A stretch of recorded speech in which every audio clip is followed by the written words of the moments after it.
All right, well, thanks everybody for coming back for this afternoon's session in Life Science Knowledge Graphs at the Knowledge Graph Conference 2021. I'm joined by all of the speakers from this morning, Andriy, Nikolov, Maulik, Kamdar, Cedric Berger, Jonas, Almeida, and Eelke van der Horst. I put in the chat a small poll. We don't necessarily have to follow that, but just to kind of get a sense of things that might be of interest to the audience here. And feel free to also put in any questions in Q&A for things that you would like us to cover. What I'm planning on doing is asking some of the questions to the speakers and giving everybody an opportunity to respond. And if there's anything in particular, any burning questions or anything that I missed that people want to know about the journey of the life science community into knowledge graphs, you're in expert hands today, so you got a great panel. So hopefully we can solve some of those questions for you. So maybe I'll start off with the first one, and one that's been fairly provocative at AstraZeneca and sort of a little bit to the larger knowledge graph community and the life science community. And that's really around knowledge graphs as an integration play, where you're using it as a vehicle to drive together all of your data, or you really are thinking about the graph as a way of doing graph style analytics over the data. And so maybe I'll start with Maulik and just kind of get your perception of graph as an integration play versus an analytics play. That's a good question. At Elsevier, I would say that we are especially the healthcare knowledge graph that I presented before, we are more focused towards towards in terms of the integration play. So we integrate data and knowledge that is coming from several different sources, and we also have manual curation so that the quality of data the quality of data and knowledge that currently grows in the graph is medically trusted and relevant. We are just starting to experiment more on developing more analytics based methods on top of the graph, so for example node to vec or something like that. How do we use the graph in different areas of decision support and content recommendation and such. So the initial goal was how do we integrate all this data coming from all those different legacy sources and tie into the other knowledge graphs that we currently have, and then we are building it out more and more, and it is currently being used in we are currently innovating and exploring how we can use the knowledge graph to generate concept embeddings and use those and to determine similarities and stuff. Mm-hmm. So Eelke, from where you sit at the Hyve, are you seeing a similar perspective, or are you more heading toward integration? That was more of the use case you initially provided, at least. Yeah, correct. Yeah, definitely more integration.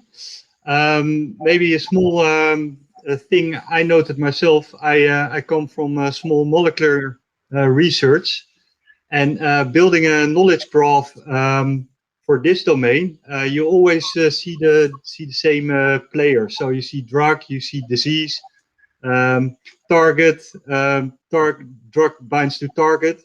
So there's a fairly consistent structure, and this domain and is been around for ages. So there's a lot of data. There's a fairly consistent knowledge graph you always find. Maybe you also see that in your work.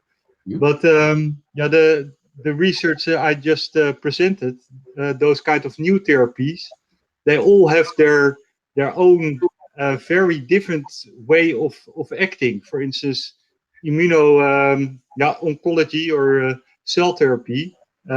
Every therapy is different. So you have little data. You have almost non-comparable structures in knowledge graph, and then I guess then it's much harder to use your knowledge graph for data mining or for generating new insights.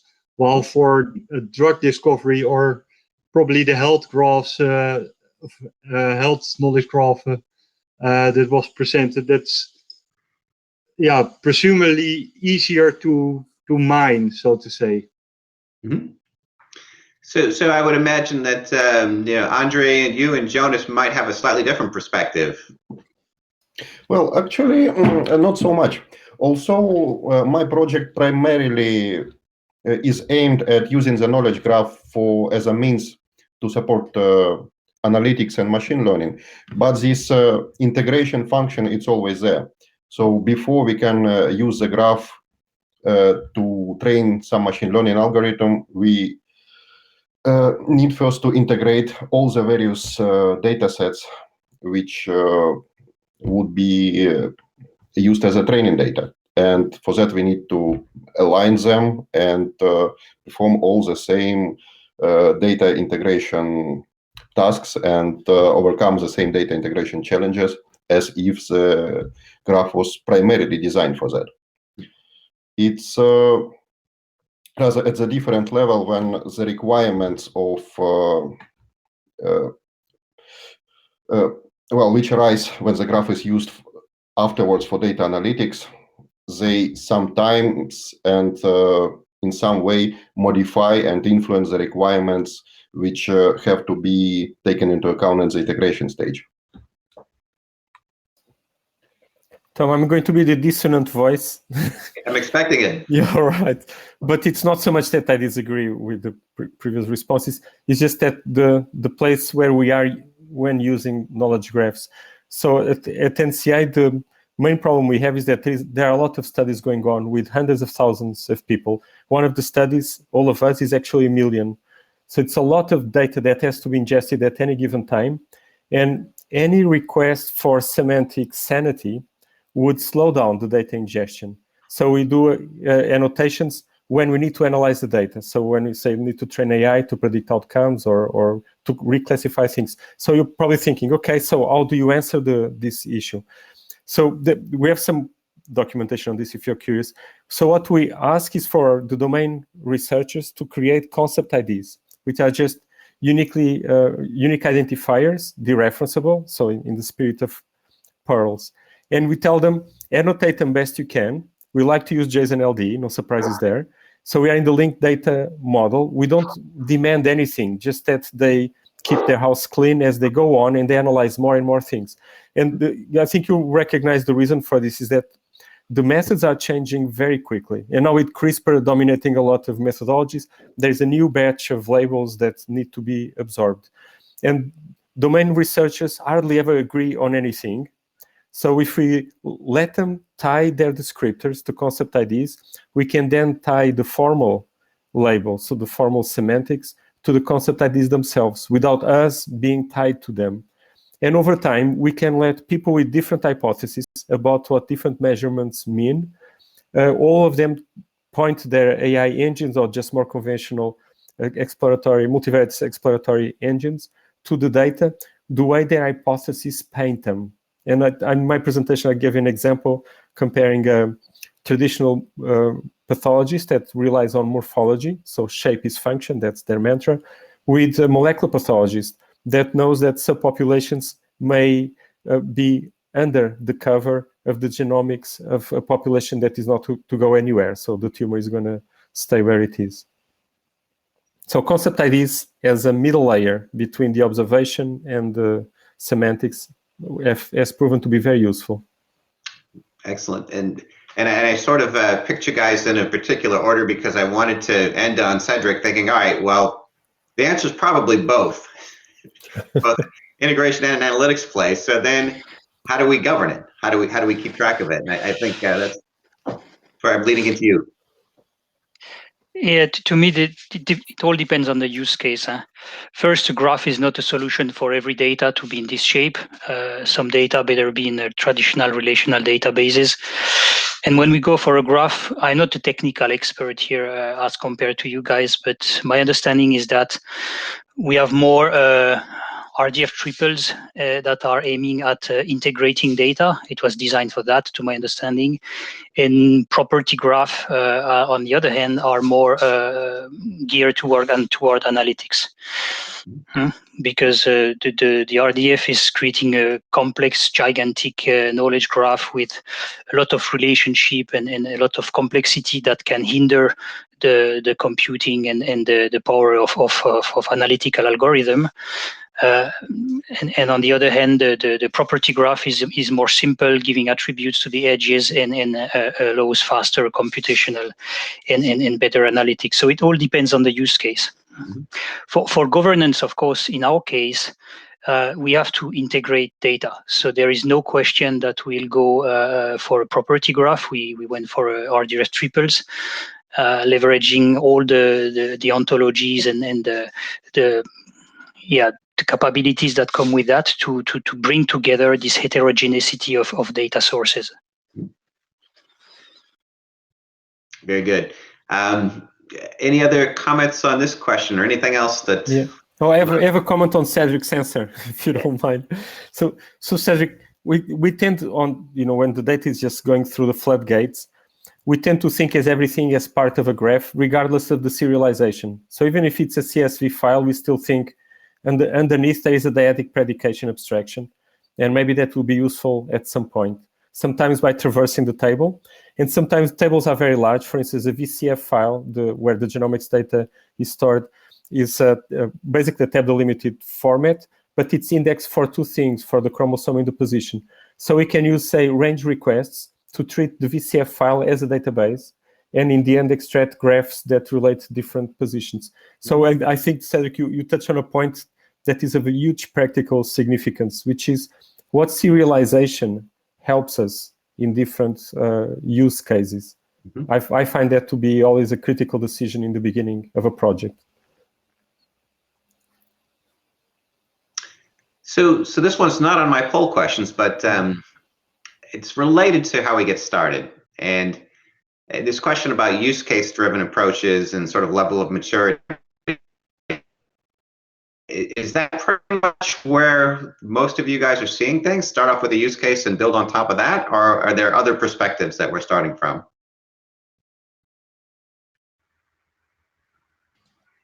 Maybe I'll pick on Eelke, because I know that's one of the places where you guys start. Yeah, exactly. So yeah, that's easy to answer. We aim as much as possible to start from that.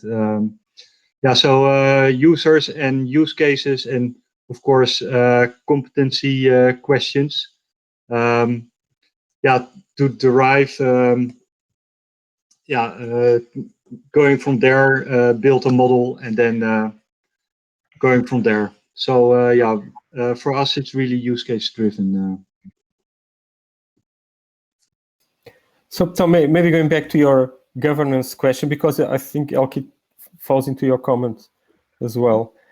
So the data has an owner, and if the owner has the feeling that they are losing control of the data they own, the trust is broken and they disappear. So we've seen this too many times. What we tend to do now is to rely on the governance to tell them, well, we will be happy to have our code go to the place where your data is under your terms. And you could say, well, do you do this? So cloud middle layers now play a big role in the way we aggregate petabytes of data coming our way.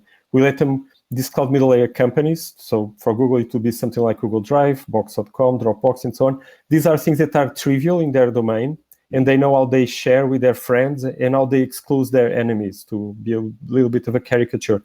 And so we let the analytics outside of this conversation, and then we rely on OAuth 2. So really understanding well OAuth 2 is like number one requirement of anyone joining the DevOps team, is that they know exactly what goes into headers of HTTP calls, how the OAuth 2 dance can be extended with proxies. So all this minutiae, such that the data owner never sees us. So that's important, that they are never disturbed by our presence in the room until we have enough data and they are ready for the analytic effort. So I describe it sometimes that we behave like vultures. We wait for the lions to kill the zebras, and when the zebras are half eaten, we show up. And the governance is what keeps us safe from the lions. So you're never moving data then, Jonas? No, yep, that's it. Data never moves, never downloaded, never moves. If you're curious how you do this, for instance, if you're a typical biostatistician, you're using R, you use the box R that uses the OAuth2 to engage data at the source. And after a few minutes, it's typical to hear statisticians say, oh, so. And that's it. So we never move the data. Also, federated learning seems to be the place where we are heading in medicine. And it's good to be the vulture instead of being the data owner or being the lion. So Maulik, thinking about some of your requirements at Elsevier, I mean, I know that you guys are building very big in-house knowledge graphs, and we're doing similar things, but not nearly as big.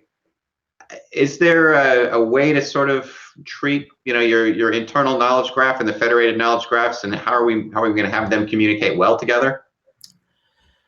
That's a good question. Like, so in terms of like the history, like the Elsevier healthcare knowledge graph was like, it started out with the use case for like improving search. Like there are like a set of queries which clinicians ask at the point of care. How do we answer that? The knowledge graph was developed as like a solution to one of those challenges.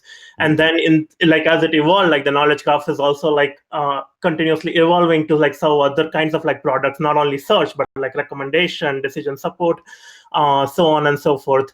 And now we are actually moving on to like thinking like how can we play with like other knowledge graphs in a way. So there's like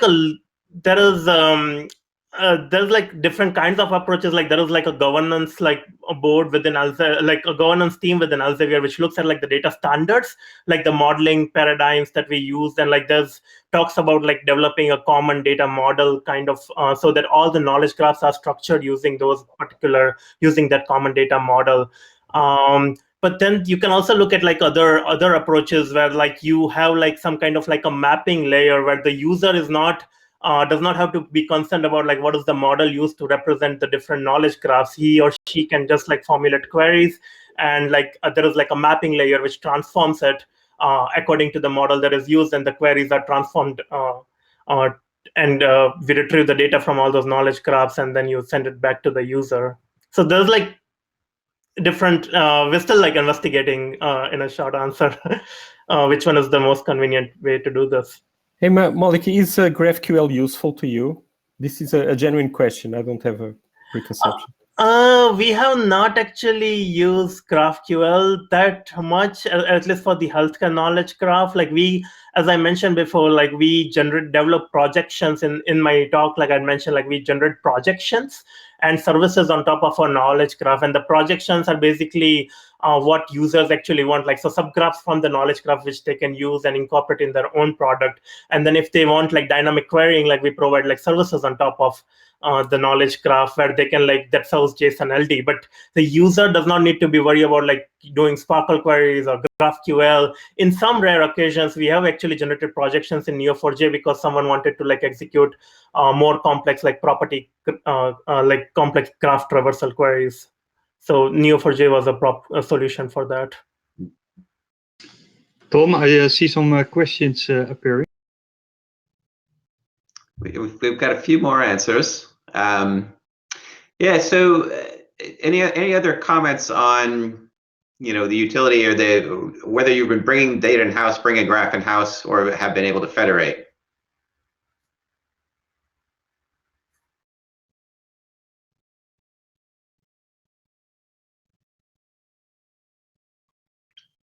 Yep. Okay. All right. So maybe we'll close off that one. So the number one voted one is how do we encourage graph-ready data, born fair or fair play rather than retrospective curation? Hey Tom, sorry, I was answering a question. I missed the one that we didn't answer. Is this one about HTTP URL-based identifiers? Mm-hmm. Oh. So I'd say this is extremely important because the governance goes in the header of an HTTP call. So if you're using another mechanism that you're not passing by reference with a header, you miss a predictable place for the bearer token of the OAuth2 dance. Hopefully it was not very technical. It was Maxine. About the portability. So in our case, we have a very governed syntax for the URI. And it's not only a unique and an unambiguous identifier, it also contains the provenance and where is the data coming from, the source. And this has revealed to be very, very effective to disambiguate the data, actually. So Cedric, that's as part of your URI structure within your URI policy, Yes. or you're insisting that your URIs resolve as fair F1 and provide useful metadata, or both? Both.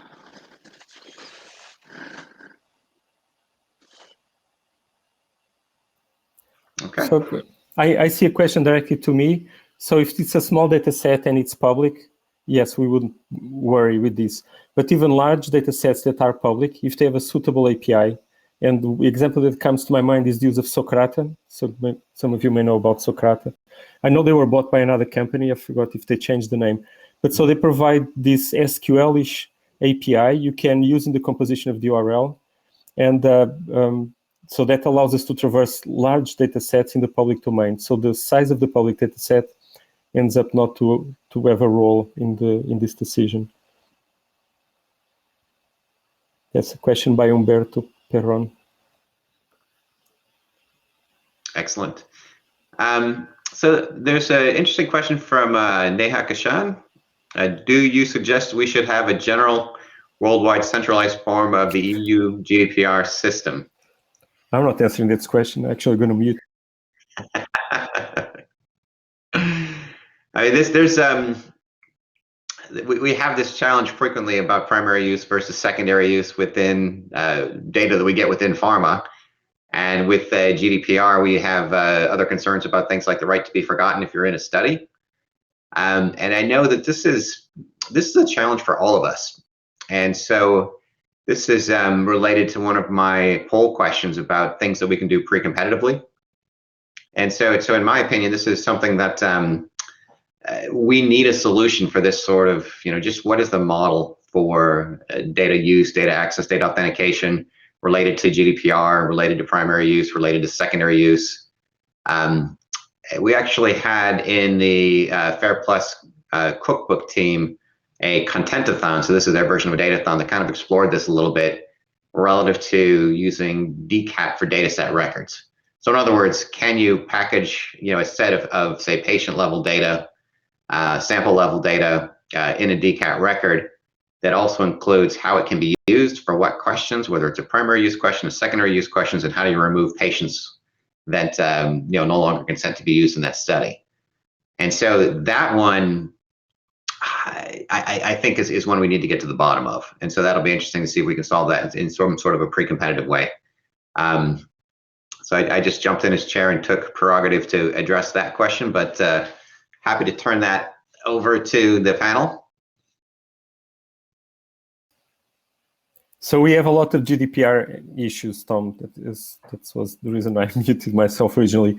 So we are experimenting with the following model, and bear with me for a second. We tell our international partners, some of them are in Europe, others are in other places of the world, and also some US states have more stringent regulations than others. For instance, California is much more stringent than Maryland, for example. And so what we do is that we tell people, if you own the data, you keep it wherever you find it acceptable. And this puts an incentive in the industry to create mechanisms to facilitate regulatory issues, including HIPAA compliance and GDPR. So let's be very, very specific. For example, before I mention this example box as the new hard disk that recognizes what is yours and what is not yours and only exposes you and the code that acts on your behalf to what you're supposed to see. So they have to go through GDPR. So their lawyers have to be involved. Box provides them with assistance. Maybe they even provide lawyers. I'm not sure how this works. But in the end, all of this is part of the contract between the cloud middle layer and the data owner. And so if everybody in the consortium does this, then the code running on behalf of someone can only touch the data that someone allowed this person to see. And this allows us to address a problem that is as hard as GDPR, is when there are lots of DTAs, so data transfer agreements. If you have one or two, they can be tracked by humans. If you have a ton of DTAs, you no longer know what is, at least I never found a good solution to this problem. It's many meetings, lots of people reading, spending many hours reading paperwork. It's unbearable. And so by having the governance at the API level and the compliance at the level of the service contract, then our code can act without breaking any of these barriers. Now you're probably thinking, well, a clever person can still go, let's say, using RStudio again as an example, you load the file into memory where you're doing some analysis, or you load the URL and then engaging it through HTTP requests. Whatever it's being done, if you know a little computing, you could steal the data. You could just save it in a local file. But then you just, it's an issue of breaking policy. So it's a criminal act. And criminal acts are usually addressed after the fact. We don't put people in jail because they will commit a crime in the future, like in Minority Report, right, in the movie with Tom Cruise, for those who remember. We wait for them to commit the crime and then act accordingly. So we're experimenting with this model. Mm-hmm.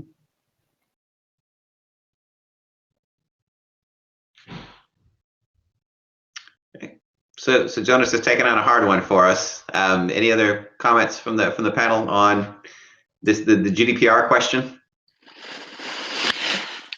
Well, we have a semantic version of GDPR. I mean, a very light one, coming from the article down to the paragraph and so on. And to each of that, we attach a rule based on a use case that we link to the data model down to the attribute. And so this is the descriptive part and the governance of it, providing requirements saying that this should be like that. Then there is the soft educational part, and in Novartis we have different platforms, so we try to harmonize the documents and warnings to any data scientist using this data. And then there is the hardware technological part, which varies from platform to another. It's different in Azure, different in the Amazon stack, different in we're using also Palantir Foundry. So depending on the technology they use to provide lineage, to trace basically who has done what to the data, when, at what point of the process, we can track basically more or less in a good fashion. It's overwhelming, but this is some ways that we are investigating. I know there is a team also working with blockchain to see after every data use step and so many different ways are under investigation, I guess, but there are at least those three ways to tackle the GDPR issue: the governance part, the educational one, warning one, and then the technical hardcore one.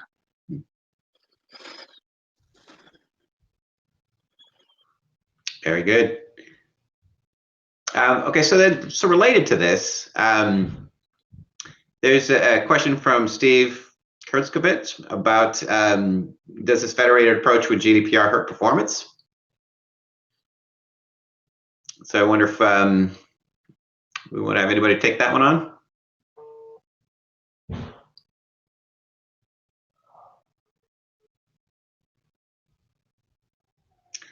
So I guess I can comment on that one a little bit. We've done some experiments on our side with different federation virtualization engines, and this is an extremely hard problem in computer science, trying to optimize what part of the graph you go into first. And so if you treat all of your sources as different endpoints, knowing how you structure that query to be able to optimize that is definitely an unsolved, difficult challenge within computer science. So it can, and I think one of the things where we've seen that potentially be easier to solve is if whatever filtering that you need to do on that query happens within source, and you respect what the source is able to give you, then you can do better. But yeah, it's definitely a challenge. But you can sort of decide, all right, do I want to do some federation to be able to quickly get at my answers, where maybe what's more important is assembling that set at that smaller subgraph if you will to work on, versus having to move everything into a data lake and conform. And so I'm more on the side of let's do federation to get started, and then if you need to move things for performance to optimize it for a particular analytic outcome, then that's probably what you need to do. And maybe I'll pull in Andriy, because I know that they've had to face choices like that in some of the build that we've had to do within our own knowledge graph. Yes, and we decided in favor of bringing all the data together rather than keeping it federated, primarily because of these scalability issues. Luckily, at this stage, we are not yet, we don't depend that much yet on the individual data which is affected by GDPR. But, well, even without that, the scalability issues were just too big from the beginning. Especially if you then need to pass this data to some machine learning algorithm afterwards. Okay. So I see a comment for Cedric directly from SciCat. So Cedric, it's can you elaborate on forming URI that also define the governance model? Let you have a chance to weigh in on that one. Sorry, on URI and? So this is, I think it's probably the latest one from SciCat Modak at Accenture. Okay. Yes, forming the URI. So the more complex your data landscape is, the more complex your URI will be. And as soon as the data landscape consolidates and simplifies, the URI will do as such. And why is that? Because we have so many sources of data, of the same data sometimes, that we have to always attach to the data the source so that we have the business context around it, because this is how you can interpret the data, of course. So we said, look, the URI must be very explicit to have in one single thread, actually, that is unique, of course, that resolved in a web page. It becomes a URL once it's entered in the graph. But it has to contain specific tags, and the different tags are the following. So first, we inventoried all the systems of the company. So you have one part of the URI that is the source of truth, the system of record. We have one other part of the URI that is the business domain and subdomain, and this is coming from our HR system, which is the source of truth to define the different organizational units in the different domains or business units composing the organization. So with these two, you have where in the organization this data set is coming from a business point of view, with a business meaning, and from what system it has been created. And then this is what we call the prefix of the URI. So it's quite big. Of course, we have an HTTPS with data.novartis.net. Then we have the resource to dereference the URI, and then we have the prefix that I just described, and then we have a timestamp. And the timestamp is either a versioning, V1, V2, if the resource is not changing frequently, and we educate business data stewards, data owners with that, or an ISO formatted timestamp with year, month, day. And after that, we have the suffix, and we always have slash in the URI. We didn't go for the sharp, so that we'd be able to parse according to the different slashes, because we have a specific order of business domain, subdomain, system of record, timestamp, and then we have the hierarchy of objects. So for example, for each clinical study, we would have the novartis.data.net, the resource, then the clinical development / something I don't remember, the version, then the clinical study ID. So this is our URI for clinical studies, for example. But after the clinical study ID, you can have /object /attribute at n level. Basically, we only have a guidance for a business to provide basically the hierarchy of objects as they come as the URI suffix. Yeah.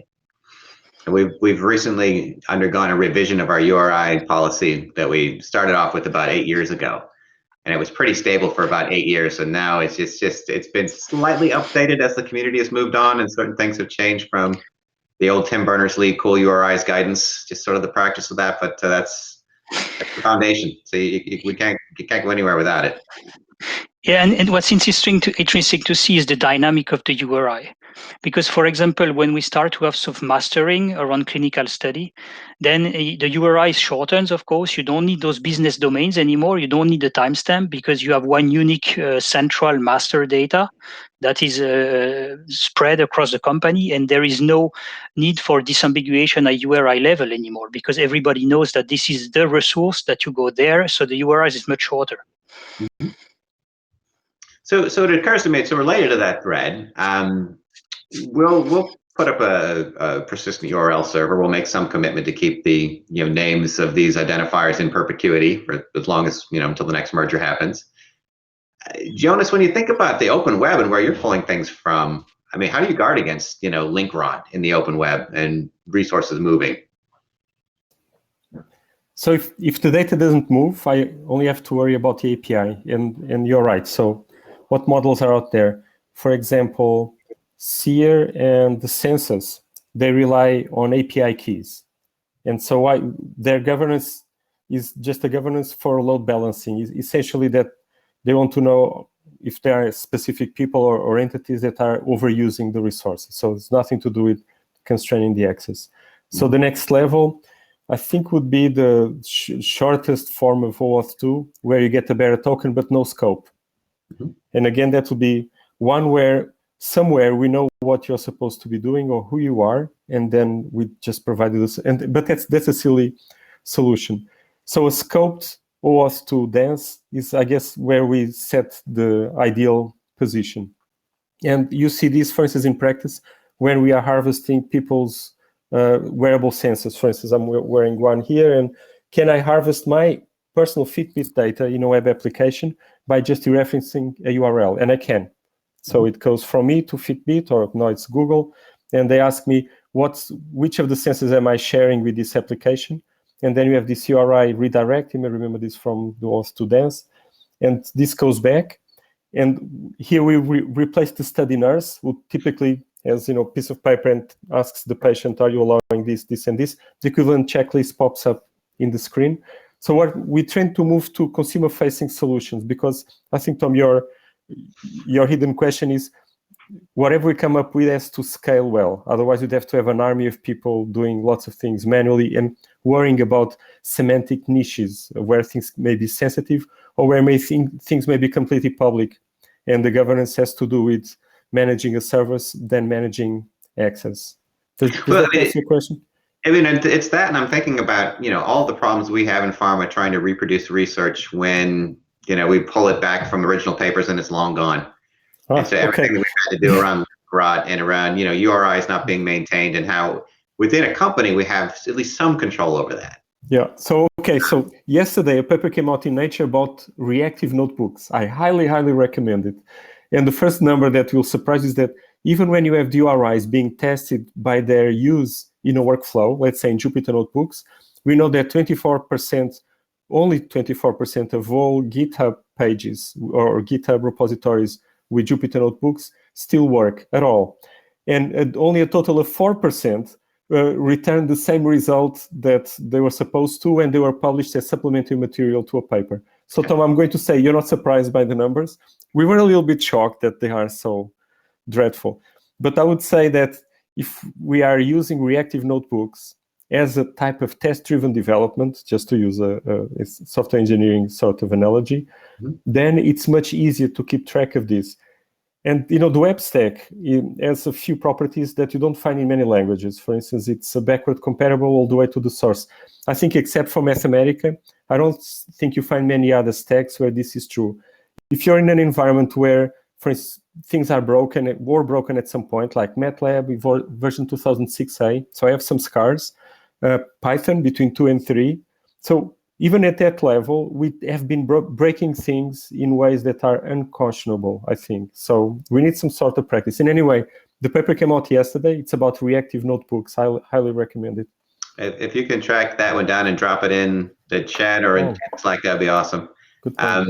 So I'm looking at Maulik on this one too, because I know, you guys at Elsevier have to keep track of everything with URIs, but interested in anybody on the panel's opinion on this one.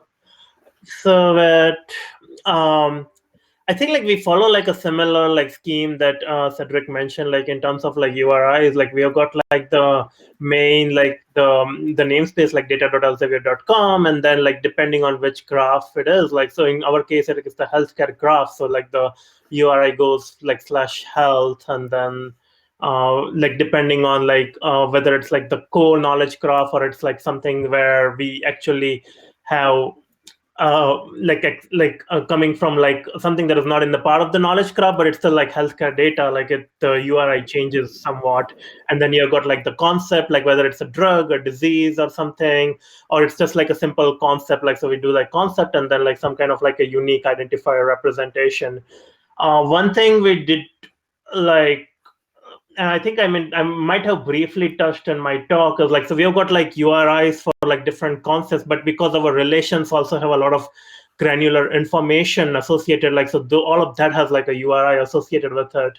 The issue is like sometimes like if your machine learning model changes or like the underlying data on which a model is trained changes, like that relation may or may not be valid like in the next iteration, the next nightly build that we have for the for the knowledge graph. So that actually leads to like some URIs which are no longer like valid.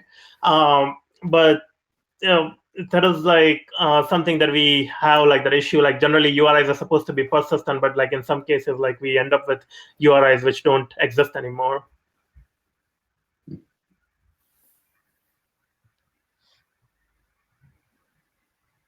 Eelke, did you want to chime in on that one? Yeah, I was also reading the questions, so there's a lot of interest. And yeah, of course, I also recognize some cases where persistent URIs were also not that persistent, and you end up, yeah, bouncing a wall. Yeah, another thing could be to use identifiers or hashes of resources. That was also explored in past, I guess. Yeah, but it's I recognize this problem. You're being plagued by keeping URLs, URIs up. I have a thought experiment that crossed my mind. So if you imagine two scenarios, one where you aggregate the data to make sure it's still available and you don't have issues with broken URIs, so that is all there. And so in that sort of scenario, there will be very few URIs, right? In essence, a URI to the block of data. On the other extreme, every single piece of data is a URI that has to be dereferenced. So if you have then a live object that does anything, the likelihood that a single broken URI will propagate to others will create some sort of selective pressure that the URIs that no one uses, they can be broken, no one cares. The ones that are using heavily, having them broken will trickle down to other processes, and so it will have a big impact. I wonder if there is some sort of selection process that can be used going forward to make sure we don't lose data because the URIs and are broken. Just a thought. So I can briefly answer that, and that's a good challenge. So like we have seen like, so generally like in like our processes, like if like, so there's like two types of like, one is like a URI that is used to reference a particular medical concept, and like that is like very low chance, like because a disease is not going to magically disappear or a drug is not going to magically disappear. Like there's always going to be a URI that references it.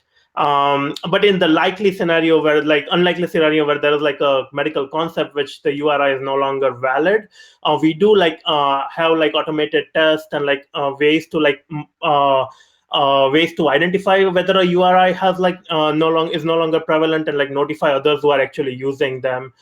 In case of like relations, where we also use like URIs to represent like relations in a knowledge graph, it depends on the use case. Like most of the products which actually use the knowledge graph, they rely on like manually trusted and curated relations, and there is like very less chance that some of those relations like the URIs are no longer valid. So generally like that's like not a possibility that we have encountered so far. But in some other cases, we do like indicate like some in case of if you're using a relation that is extracted from a machine learning pipeline, that may or may not be valid in the next iteration if the data or the underlying model changes.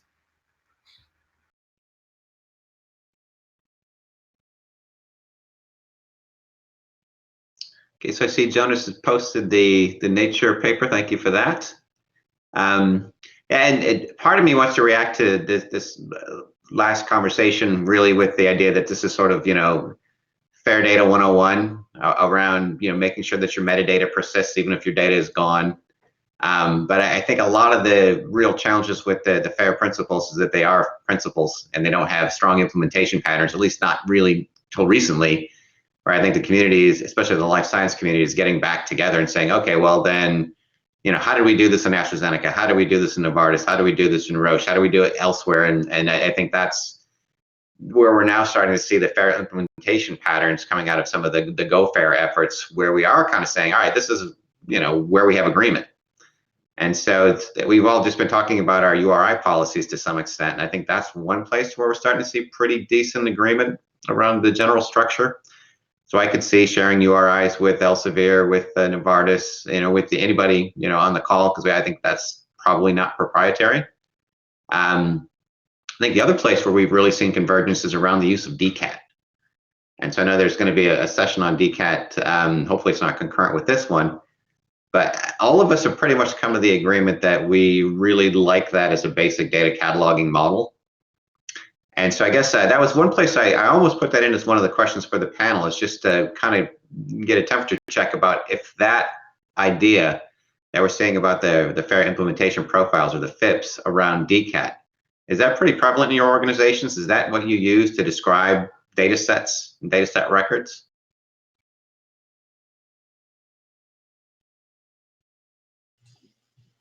Yeah, for the Hyve, but we've been heavily involved in FAIR. It is.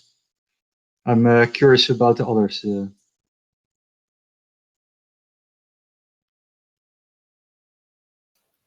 Yeah, so I can't speak for NCI, it's too large. But on the epidemiology side, we tend to rely on concept IDs. And so we mostly don't participate in that conversation, or on purpose.